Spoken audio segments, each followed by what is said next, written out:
নমস্কার, আমি মৌ। আজ আমি আপনাদের যে গল্পটি পাঠ করে শোনাব সেটি পরশুরাম অর্থাৎ রাজশেখর বসুর লেখা একটি খুব মজার গল্প, রেবতীর প্রতিলাভ। আশা করি গল্পটি আপনাদের ভালো লাগবে। আর যদি আমার গল্প পাঠ আপনাদের একটুও ভালো লেগে থাকে তাহলে অবশ্যই আমার গল্প পাঠের সঙ্গে থাকবেন। ধন্যবাদ। শুরু করছি আমার আজকের গল্প পাঠ, পরশুরাম অর্থাৎ রাজশেখর বসুর লেখা একটি খুব মজার গল্প, রেবতীর প্রতিলাভ। বিষ্ণুপুরাণে রাজা রৈবত কোকুদমি ও তাঁর কন্যা রেবতীর একটি বিচিত্র আখ্যান আছে। সেই ছোট আখ্যানটি বিস্তারিত করে লিখছি। এই পবিত্র পুরাণ কথা যে কন্যা শ্রদ্ধা সহকারে একাগ্র চিত্তে পাঠ করে তার অচিরে সর্বগুণান্বিত বাঞ্ছিত প্রতিলাভ হয়। পুরাকালে কুশস্থলী নগরীতে রৈবত কোকুদমি নামে এক ধর্মাত্মা রাজা ছিলেন। তিনি রেবত রাজার পুত্র, সেজন্য তার নাম রৈবত, এবং কোকুদযুক্ত বৃষ অর্থাৎ ঝুঁটিওয়ালা ষাঁড়ের তুল্য তেজস্বী, সেজন্য অপর নাম কোকুদমি।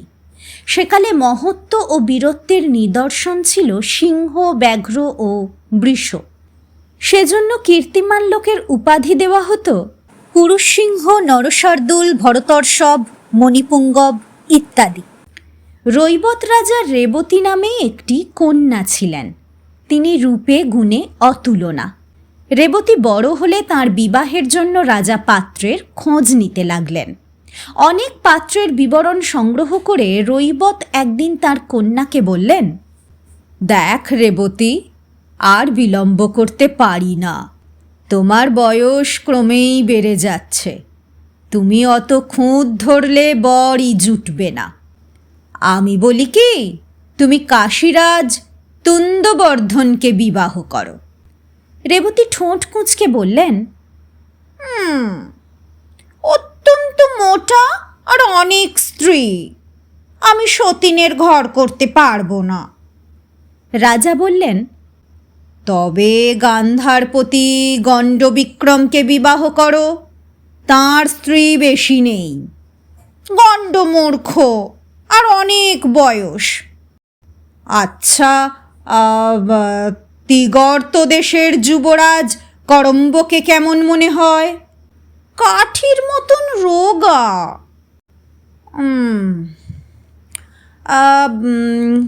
কৌশল রাজকুমার অর্ভক, সে তো নিতান্ত ছেলে মানুষ। তবে আর কথাটি নয়, দৈত্যরাজ প্রহ্লাদকে বরণ করো। অমন রূপবান, ধনবান, বলবান আর ধর্মপ্রাণ পাত্র সমগ্র জম্বুদ্বীপে নেই। রেবতী বললেন, উনি তো দিন রাত হরি হরি করেন, ওরকম ভক্তলোকের সঙ্গে আমার বনবে না। রৈবত হতাশ হয়ে বললেন, তবে তুমি নিজেই একটা পছন্দ মতন স্বামী জুটিয়ে নাও। যদি চাও তো স্বয়ংবরের আয়োজন করতে পারি। যাকে মনে ধরবে তার গলায় মালা দিও। কার গলায় দেব? সব সমান অপদার্থ। এমন সময় দেবর্ষি নারদ সেখানে উপস্থিত হলেন। যথাবিধি পূজা গ্রহণ করে কুশল প্রশ্নের পর নারদ বললেন, তোমরা পিতাপুত্রীতে কিসের বাদানুবাদ করছিলে? রৈবত উত্তর দিলেন, আর বলবেন না দেবর্ষি, এখনকার মেয়েরা অত্যন্ত অবুঝ হয়েছে, কিছুতেই বর মনে ধরে না। আমি অনেক চেষ্টায় 5টি ভালো ভালো পাত্রের সন্ধান পেয়েছি, কিন্তু রেবতী কাকেও পছন্দ করছে না। স্বয়ংবরা হতেও চায় না, বলছে সব অপদার্থ। আপনি যা হয় একটা ব্যবস্থা করুন। নারদ বললেন, রেবতী নিতান্ত অন্যায় কথা বলেনি। আজকাল রূপে গুণে উত্তম পুত্র পাওয়া দুরূহ। চেহারা দেখে আর খবর নিয়ে স্বভাব চরিত্র জানা যায় না। এক কাজ করো, প্রজাপতি ব্রহ্মাকে ধরো, তিনি রেবতীর বর স্থির করে দেবেন। রাজা বললেন, ব্রহ্মার নির্বাচিত বর হয়তো রেবতীর মনে ধরবে না। নারদ বললেন, না ধরবে কেন? আমাদের পিতামহ বিরিঞ্চি সর্বজ্ঞ, তাঁর নির্বাচনে ভুল হবে না। আর তোমার কন্যারও তো কোনো বিশেষ পুরুষের উপর টান নেই। আছে নাকি রেবতী? রেবতী ঘাড় নেড়ে জানালেন যে নেই। নারদ বললেন, তবে আর কি, অবিলম্বে ব্রহ্মলোকে যাত্রা করো। আমি এখন কুবেরের কাছে যাচ্ছি, তাকে বলবো তোমাদের যাতায়াতের জন্য পুষ্পক রথটা পাঠিয়ে দেবেন। রাজা করজোড়ে বললেন, দেবর্ষি, আপনিও আমাদের সঙ্গে চলুন, নইলে ভরসা পাব না। নারদ বললেন, বেশ, আমি শীঘ্রই কুবেরপুরী থেকে রথ নিয়ে এখানে আসব, তারপর একসঙ্গে ব্রহ্মলোকে যাওয়া যাবে। নারদ ফিরে এলে তাঁর সঙ্গে রৈবতী, কুকুদ্মী ও রেবতী পুষ্পক বিমানে ব্রহ্মলোকে যাত্রা করলেন। তখন হিমালয় এখনকার মতন উঁচু হয়নি, মাথায় সর্বদা বরফ জমে থাকত না। হিমালয়ের উত্তর দিকে সমুদ্রতুল্য বিশাল একটি হ্রদ ছিল। তারা হিমালয়, হেমকূট, নিষদ প্রভৃতি পর্বতমালা এবং হৈমবৎ, হরি, ইলাবৃত প্রভৃতি বর্ষ অর্থাৎ বড় বড় দেশ অতিক্রম করে দুর্গম ব্রহ্মলোকে গিয়ে ব্রহ্মার সভায় উপস্থিত হলেন। সেই অলৌকিক সভার বিবরণ দেবার চেষ্টা করব না। মহাভারতে আছে যে তা অবর্ণনীয়, তার রূপ ক্ষণে ক্ষণে পরিবর্তিত হয়। নারদের সঙ্গে রৈবত আর রেবতী যখন ব্রহ্মসভায় প্রবেশ করলেন, তখন সেখানে গীত, বাদ্য, নৃত্য চলছে। লোকপিতামহ ব্রহ্মা একটি উচ্চ বেদিতে রত্নময় সিংহাসনে বিরাজ করছেন। তার বামে ব্রাহ্মণী এবং চারিপাশে দক্ষ প্রচেতা সনৎকুমার, অসিত দেবল প্রভৃতি মহাত্মা এবং আদিত্য, রুদ্র বসু প্রভৃতি গণদেবতা বসে আছেন। দুই বিখ্যাত গন্ধর্ব কালোয়াত হা হা হু হু অতিতান রাগে মেঘগম্ভীর কণ্ঠে গান গাইছেন। অন্য দুই গন্ধর্ব তুম্বুরু ও ডুম্বুরু দুন্দুভি অর্থাৎ দামামা বাজাচ্ছেন।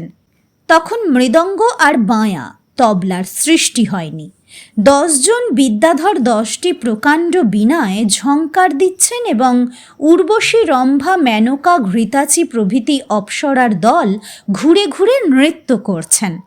একজন মহকায় দানব একটি অজগরতুল্য রামশিঙা কাঁধে নিয়ে দাঁড়িয়ে আছে এবং মাঝে মাঝে তাতে ফুঁ দিয়ে প্রচণ্ড নিনাদে শ্রোতাদের আনন্দবর্ধন করছে।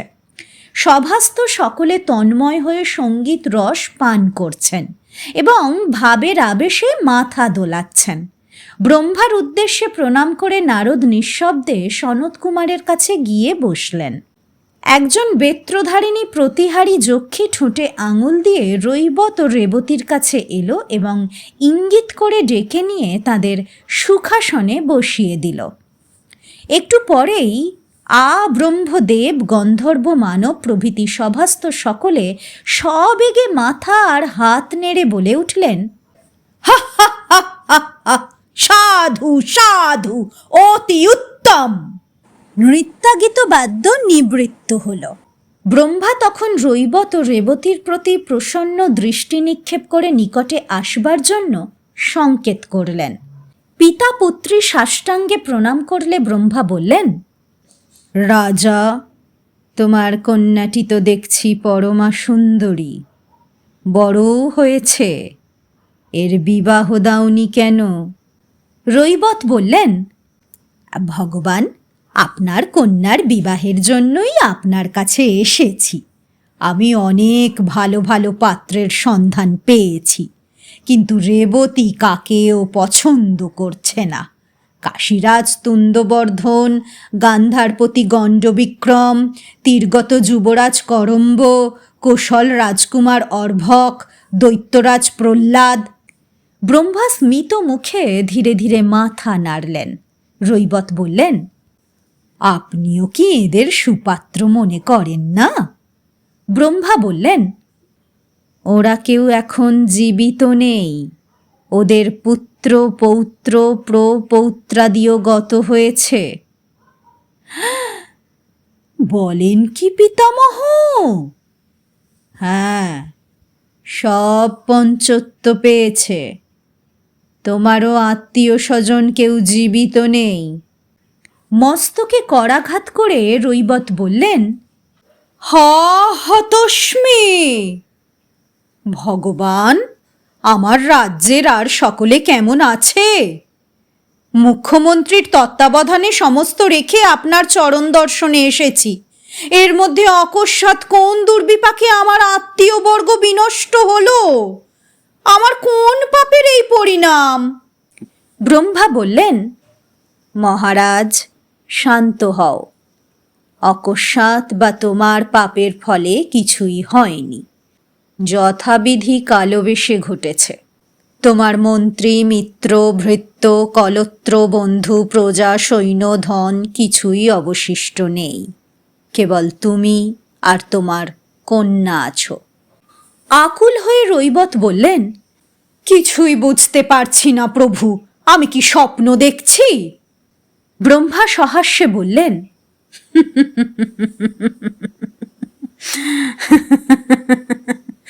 স্বপ্ন নয়, সবই সত্য। আমি তোমাকে বুঝিয়ে দিচ্ছি। জানো তো, আমার এক অহোরাত্র হচ্ছে মানুষের 864 কোটি বৎসর।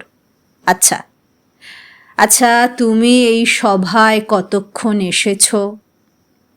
রৈবত একটু ভেবে বললেন, বেশিক্ষণ নয়, 1.25 দণ্ড হবে।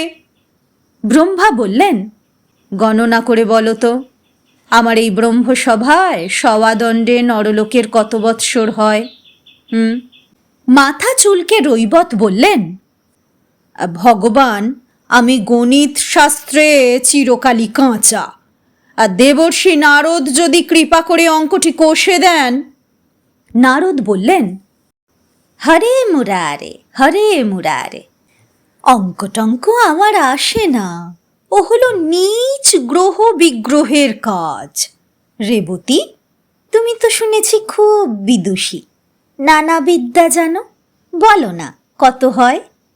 রেবতী বললেন, পিতামহ ব্রহ্মার এক অহোরাত্রে অর্থাৎ 24 ঘন্টায় যদি মানুষের 864 কোটি বৎসর হয়, তবে 1.25 দণ্ডে অর্থাৎ 8 ঘন্টায় কত বৎসর হবে? এই তো, তা হলো গিয়ে 18 কোটি বৎসর। ভগবান, ভুল হয়নি তো? ব্রহ্মা বললেন, না না, ঠিক হয়েছে। মহারাজ, বুঝতে পারলে? তুমি যতক্ষণ এখানে সঙ্গীত শুনছিলে ততক্ষণে নরলোকে 18 কোটি বৎসর কেটে গেছে। তোমরা সত্যযুগের গোড়ায় এসেছিলে, তারপর বহু চতুর্যুগ অতিক্রান্ত হয়েছে। এখন যে চতুর্যুগ চলছে তারও সত্য ত্রেতা গত হয়েছে, দাপরও গত প্রায়, কলিযুগ আসন্ন। শোকে অবসন্ন হয়ে রৈবত বললেন, ভগবান, আমার গতি কি হবে? ব্রহ্মা উত্তর দিলেন, কি আবার হবে? তোমার ভাববার কিছু নেই। এখন ফিরে গিয়ে কন্যার বিবাহ দাও, তাহলে তুমি সকল বন্ধন থেকে মুক্ত হবে। অমরাবতী তুল্য তোমার যে রাজধানী ছিল, কুশস্থলী, তার নাম এখন দ্বারকাপুরী হয়েছে। তা যাদবগণের অধিকারে আছে। পরমেশ্বর বিষ্ণু সম্প্রতি নরলোকে অবতীর্ণ হয়েছেন এবং যাদব বংশে জন্মগ্রহণ করে স্বকীয় অংশে বলদেব রূপে নরলীলা করছেন। সেই মায়া মানব বলদেবকে তোমার কন্যা দান করো। তিনি আর রেবতী সর্বাংশে পরস্পরের যোগ্য।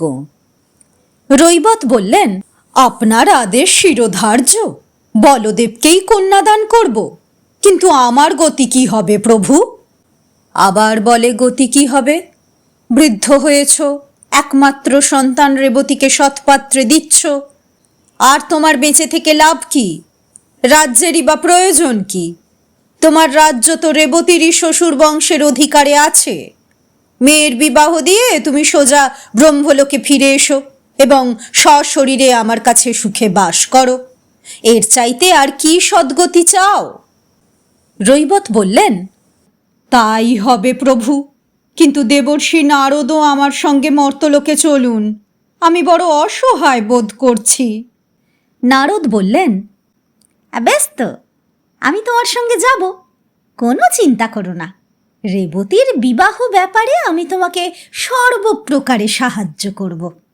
ফেরবার সময় রৈবত ও রেবতী আকাশ থেকে দেখলেন হিমালয়ের উত্তরে যেখানে নিম্নভূমি ছিল সেখানে অত্যুচ্চ মালভূমির উদ্ভব হয়েছে। যে জলরাশি ছিল তা শুকিয়ে বালুকাময় মরুভূমি হয়ে গেছে। হিমালয় আর ঢিপির মতন নেই। সুবিশাল অধিত্যকা আর উপত্যকায় তরঙ্গায়িত হয়েছে। শত শত চূড়া আকাশে উঠেছে, তার উপর দিক তুষারে আচ্ছন্ন। সেই তুষার সূর্যতাপে দ্রবীভূত হয়ে অসংখ্য নদীরূপে প্রবাহিত হচ্ছে। গাছপালাও আর আগের মতন নেই, জন্তুদের আকৃতিও বদলে গেছে। নারদ বুঝিয়ে দিলেন যে বিগত 18 কোটি বৎসরে ধীরে ধীরে এইসব প্রাকৃতিক পরিবর্তন ঘটেছে। পুষ্পক রথ যখন রৈবত কোকুদমির ভূতপূর্ব রাজ্যের নিকটে এলো তখন নারদ বললেন, মহারাজ, লোকালয়ে নেমে কাজ নেই। লোকে তোমাদের রাক্ষস মনে করে গোলযোগ বাঁধাতে পারে। রৈবত আশ্চর্য হয়ে প্রশ্ন করলেন, রাক্ষস মনে করবে কেন? কালক্রমে মানুষের বুদ্ধিও কি লোপ পেয়েছে? নারদ বললেন, আমাকে দেখে কিছু বলবে না, কারণ আমার অনিমা প্রভৃতি যোগৈশ্বর্য আছে। ইচ্ছামতো লম্বা কিংবা বেটে হয়ে জনসাধারণের সঙ্গে নিজেকে খাপ খাওয়াতে পারি, কিন্তু তোমাদের তো সে শক্তি নেই। কিছুই বুঝতে পারছি না দেবর্ষি, আবার কি নূতন সংকট উপস্থিত হলো? নূতন কিছু হয়নি, সবই যুগ পরিবর্তনের ফল। তোমরা সত্যযুগের গোড়ায় জন্মেছ। যুগলক্ষণ অনুসারে তুমি লম্বায় 21 হাত। হ্যাঁ, মেয়েরা পুরুষের চেয়ে একটু খাটো হয়, তাই রেবতী 19 হাত লম্বা। কিন্তু ও এখনো ছেলে মানুষ, পরে আরো আধ হাত বাড়বে। আপনি কি যাতা বলছেন?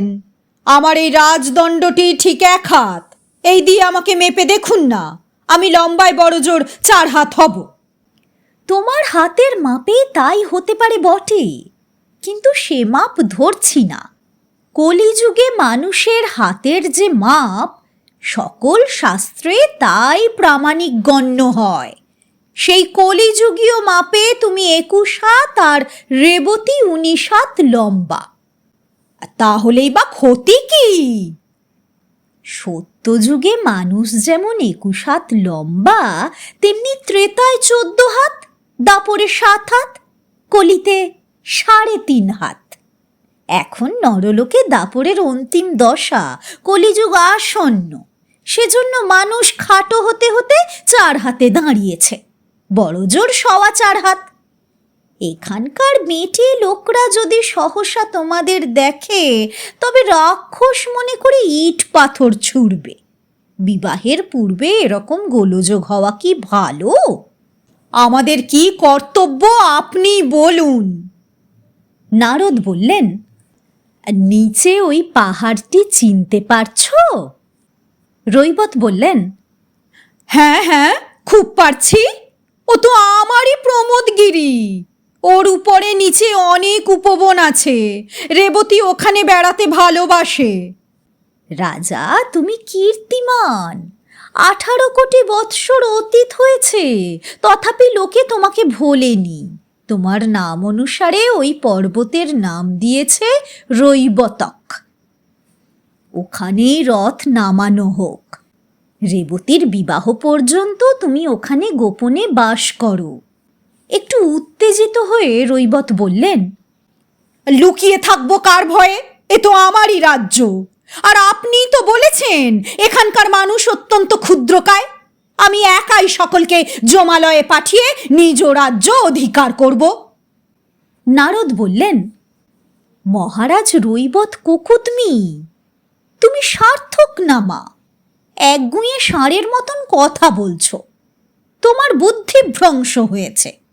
সকলকে মেরে ফেললে কাকে নিয়ে রাজত্ব করবে? তোমার ভাবি জামাতার বংশ ধ্বংস হলে রেবতীর বিবাহ কি করে হবে?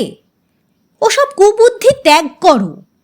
রৈবত বললেন, আমার মাথার মধ্যে সব গুলিয়ে গেছে, আপনি যা আজ্ঞা করবেন তাই পালন করব। ইন্দ্রের দিব্য বিমানের একজন সারথি আছে, মাতলি। কুবেরের পুষ্পক রথ আরও উঁচু দরের, সারথির দরকার হয় না। রথটি সচেতন ও জ্ঞানবান, কথা বুঝতে পারে, বলতেও পারে। রামায়ণ উত্তরকাণ্ড দ্রষ্টব্য। নারদ বললেন, বৎস পুষ্পক, তুমি যথাসম্ভব নিম্ন মার্গে ওই রৈবতক পর্বত প্রদক্ষিণ করে ধীরে ধীরে উঠতে থাকো। পুষ্পক যে আজ্ঞে বলে মণ্ডলাকারে চলতে লাগল। 3 ধার প্রদক্ষিণের পর নারদ বললেন, আমার সব দেখা হয়েছে, এইবারে অবতরণ করো। পুষ্পক রথ ভূমি স্পর্শ করে স্থির হল। সকলে নামলে নারদ বললেন, পর্বতের এই পশ্চিম দিকটি বেশ নির্জন, বাস করার উপযুক্ত গুহাও আছে। তোমরা এখন এখানেই থাকো। আমি বরের পিতা বসুদেবের কাছে যাচ্ছি। তাকে পিতামহ পদজ্জনী ব্রহ্মার ইচ্ছা জানিয়ে বিবাহের প্রস্তাব করব। তোমরা স্নানাদি সেরে আহার ও বিশ্রাম করো। পিতামহী ব্রহ্মাণী প্রচুর খাদ্য সামগ্রী দিয়েছেন, শয্যাও রথে আছে, সেসব নামিয়ে নাও। আমি রথ নিয়ে যাচ্ছি, শীঘ্রই ফিরে আসব। নারদ চলে গেলেন। স্নান ও আহারের পর রেবতী একটি গুহায় বিছানা পেতে বললেন, পিতা, আপনি বিশ্রাম করুন, আমি একটু বেরিয়ে আসছি। রৈবত বললেন, তা বেড়াও গে, কিন্তু ফিরতে বেশি দেরি করো না যেন। রৈবতকের পাদবর্তী উপবনে বেড়াতে বেড়াতে রেবতী নিজের অদৃষ্টের বিষয় ভাবতে লাগলেন। তাঁর আত্মীয় স্বজনের মধ্যে শুধু পিতা আছেন। বিবাহের পর তিনিও ব্রহ্মলোকে চলে যাবেন। যিনি রেবতীর একমাত্র ভাবী অবলম্বন, সেই বলদেব কেমন লোক?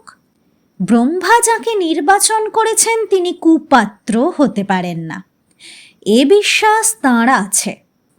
কিন্তু নারদ যা বলেছেন সে যে বড় ভয়ানক কথা। রেবতী 19 হাত লম্বা, পরে আরও একটু বাড়বেন, কিন্তু তাঁর ভাবী স্বামী বলদেব যুগধর্ম অনুসারে নিশ্চয় খুব বেঁটে, বড় জোর 4.25 হাত, অর্থাৎ মানুষের তুলনায় যেমন বেড়াল। এমন বিসদৃশ বেমানান বেয়ারা দম্পতির কথা রেবতী কোস্মিনকালে শোনেননি। মাকড়সা জাতির মধ্যে দেখা যায় বটে, স্ত্রীর তুলনায় পুরুষ অত্যন্ত ক্ষুদ্র, কিন্তু তার পরিণাম বড়ই করুণ। মিলনের পরেই স্ত্রী মাকড়সা তার ক্ষুদ্র পতিটিকে ভক্ষণ করে ফেলে। ছি ছি ছি ছি, রেবতীর কপালে কি এই আছে? বরকন্যার এই বিশ্রী বৈষম্যের কথা কি সর্বজ্ঞ ব্রহ্মা আর নারদের খেয়াল হয়নি? দেবতা আর দেবর্ষি হলে কি হবে, দুজনেরই ভীমরতি ধরেছে। রেবতী একটি বকুল গাছে হেলান দিয়ে অনেকক্ষণ ভাবতে লাগলেন। দুঃখে তাঁর কান্না এলো। হঠাৎ পিছন দিকে মৃদু মর্মর শব্দ শুনে তিনি মুখ ফিরিয়ে দেখলেন একটি অতি ক্ষুদ্র মূর্তি হাত জোড় করে দাঁড়িয়ে আছে। বর্ষার নূতন মেঘের ন্যায় তার কান্তি, কাঁধ পর্যন্ত ঝোলা গোছা গোছা কালো চুল সরু ফিতের মতন সোনার পটি দিয়ে ঘেরা। তার একপাশে একটি ময়ূরের পালক বাঁকা করে গোঁজা। পরনে বাসন্তী রঙের ধুতি, গায়েও সেই রঙের উত্তুরীয়, গলায় আজানুলম্বিত বনমালা। অতি সুশ্রী সুঠাম কিশোর বিগ্রহ। রেবতী আশ্চর্য হয়ে প্রশ্ন করলেন, কে তুমি? মানুষ না পুতুল? সহাস্যে নমস্কার করে সেই অদ্ভুত মূর্তিটি উত্তর দিলে, আমি আপনার আজ্ঞাবহ কিঙ্কর। তোমার নাম কি? পরিচয় কি? কি জন্য এখানে এসেছো? আমার নাম কৃষ্ণ। আমি বসুদেবের পুত্র, বলদেবের অনুজ। আপনি আমার ভাবী জ্যেষ্ঠ ভ্রাতৃজায়া, পূজনীয়া, বধূ ঠাকুরানী, তাই প্রণাম করতে এসেছি। অবজ্ঞা ও কৌতুক মিশ্রিত স্বরে রেবতী বললেন, আমাকে দেখে ভয় করছে না?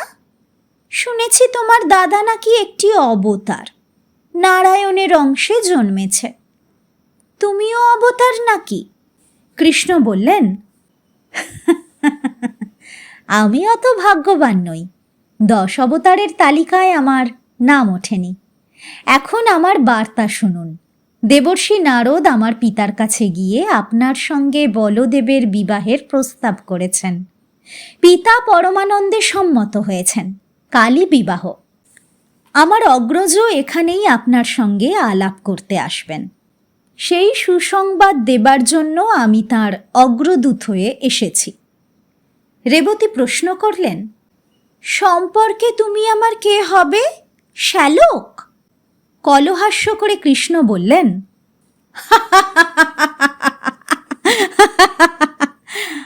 আপনি দেখছি নিতান্ত সেকেলে, কাকে কি বলতে হয় তাও জানেন না। পত্নীর ভ্রাতাই শ্যালক, পতির ভ্রাতাকে তা বলতে নেই। আমি আপনার দেবর। এই যে দাদা এসে গেছেন।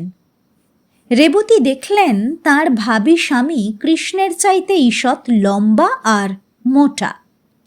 রজতগিরিতুল্য শুভ্র কান্তি, চন্দন চর্চিত প্রশস্ত বক্ষ, বলিষ্ঠ বাহু, নীল চোখ, সিংহকেশরের মতন কটা রঙের চুল মুক্তামালা দিয়ে ঘেরা। তার একপাশে একটি সারসের পালক গোঁজা, পরনে নীল ধুতি, গায়ে নীল উত্তরীয়, গলায় মল্লিকার মালা, কাঁধে বাঁশের লাঠি, তার উপর দিকে একটি সুমার্জিত লাঙলের ফলা লাগানো। অস্তগামী সূর্যের কিরণে তা ঝকমক করছে। দীর্ঘাঙ্গী রেবতী 19 হাত উঁচু থেকে তার ভাবী স্বামীকে যুগবৎ সতৃষ্ণ ও বিতৃষ্ণ নয়নে ক্ষণকাল নিরীক্ষণ করলেন। হা বিধাতা, এই একরত্তি পুরুষ তাঁর বর। এত সুন্দর কিন্তু এত ক্ষুদ্র। রেবতী কোনো রকমে নিজেকে সামলে নিলেন এবং শিষ্টাচার স্মরণ করে নমস্কার জানালেন। বলদেব স্মিত মুখে বললেন, ভদ্রে, আমাকে মনে ধরে? রেবতী উত্তর দিলেন, শুনেছি আপনি একজন অবতার, নারায়ণের অংশে জন্মেছেন। আমার মতন সামান্য নারী কি আপনার যোগ্য? বলদেব বললেন, অর্থাৎ আমিই তোমার যোগ্য নই। তুমি অতিকায় মহামানবী, আমি ক্ষুদ্রদেহ মানবক।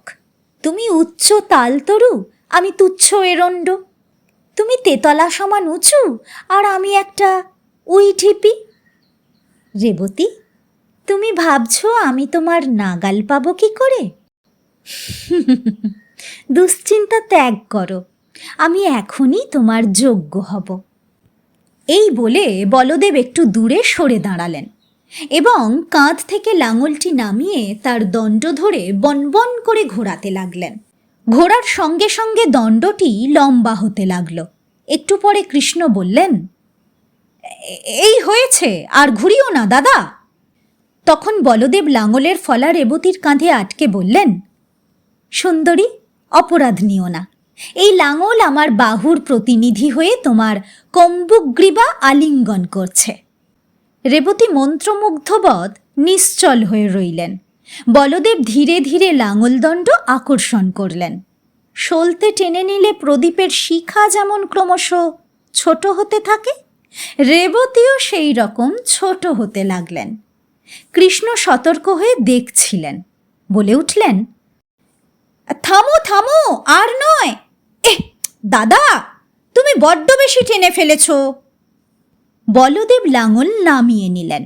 তারপর নিজের হাত দিয়ে রেবতীকে মেপে বললেন, তাই তো করেছি কি, রেবতী 3 হাত হয়ে গেছে। আচ্ছা আচ্ছা, এখনই ঠিক করে দিচ্ছি। এই বলে তিনি রেবতীকে তুলে ধরে বললেন, প্রিয়ে, আমার অপটুতা মার্জনা করো।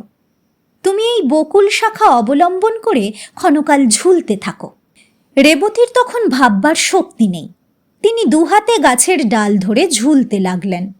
বলদেব তাঁর 2 পা ধরে ধীরে ধীরে টানতে লাগলেন। কৃষ্ণ বললেন, আরেকটু আরেকটু, এইবারে থামো। হ্যাঁ, ঠিক হয়েছে। হ্যাঁ হ্যাঁ। রেবতীকে নামিয়ে নিজের পাশে দাঁড় করিয়ে বলদেব সহাস্যে বললেন, কৃষ্ণ, বর বড় না কোণে বড়? কৃষ্ণ বললেন, লম্বায় কোণে 7 আঙুল ছোট, কিন্তু মর্যাদায় তোমার চাইতে ঢের বড়, কারণ ইনি 18 কোটি বৎসর আগে জন্মেছেন। চমৎকার মানিয়েছে। এই বলে কৃষ্ণ দুজনকে প্রণাম করলেন। নিকটে একটি ছোট জলাশয় ছিল। রেবতীকে তার ধারে এনে যুগল মূর্তির প্রতিবিম্ব দেখিয়ে বলদেব বললেন, রেবতী, দেখো তো এইবারে আমি তোমার যোগ্য হয়েছি কিনা? এখন মনে ধরেছে কি? রেবতী বললেন, মনে না ধরলেই বা উপায় কি? অবতার না আরও কিছু? 2 ভাই 2টি ডাকাত। তোমাদের মতলব আগে টের পেলে আমি দুজনকে টেনে লম্বা করে দিতুম। তারপরে মহা সমারোহে রেবতী বলদেবের বিবাহ হয়ে গেল। রৈবত কুকুদমি বরকন্যাকে আশীর্বাদ করে নারদের সঙ্গে ব্রহ্মলোকে প্রস্থান করলেন।